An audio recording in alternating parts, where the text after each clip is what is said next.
반드시 사수하겠다. 충북 지역 더불어민주당 6.1 지방선거 출마자들이 30일 오전 충북도의 현관 앞에서 윤석열 정부 첫 추경에서 균형발전 예산인 충청권 SOC 사업 예산이 대폭 삭감됐다며 규탄 기자회견을 열었습니다. 노영민 민주당 충북지사 후보를 비롯한 지방선거 후보자들은 윤석열 정부가 자영업자와 소상공인들의 코로나 손실보전액 등 당초 추경안의 90%에 해당하는 53조를 문재인 정부에서 넘겨받고 나머지 10%는 지출구조 조정이란 미명 아래 사회 경제적 약자인 비수도권과 농어민을 희생양 삼았다고 주장했습니다.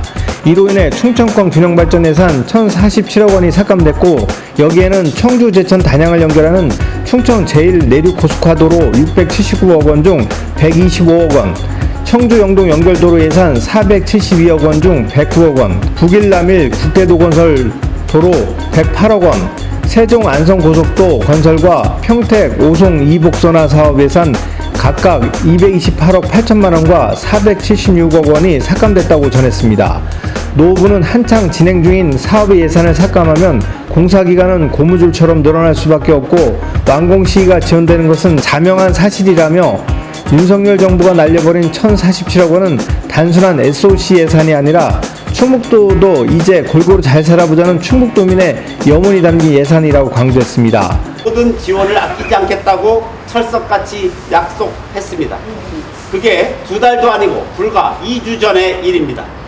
방사광 가속기에 대한 전폭적인 지원을 약속한 지 보름 만에 지원은커녕 예산을 205억 삭감해 버렸습니다. 방사광 가속기는 충북이 첨단 과학 기술 도시로 도약하기 위한 핵심 기반입니다.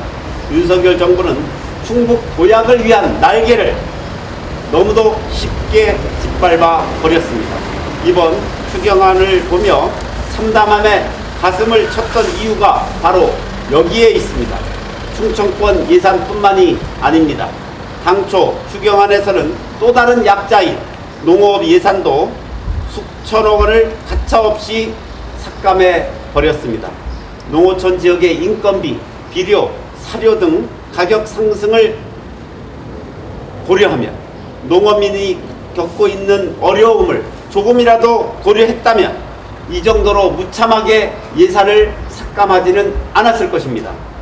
그나마 선거를 앞두고 전국적으로 강력한 반발이 일어나자 조삼모사식으로 마치 인심이라도 쓰듯이 일부 예산을 되살려 최종 추경안을 통과시켰습니다. 충북의 상황에 비하면 그나마 다행이라고 하겠습니다.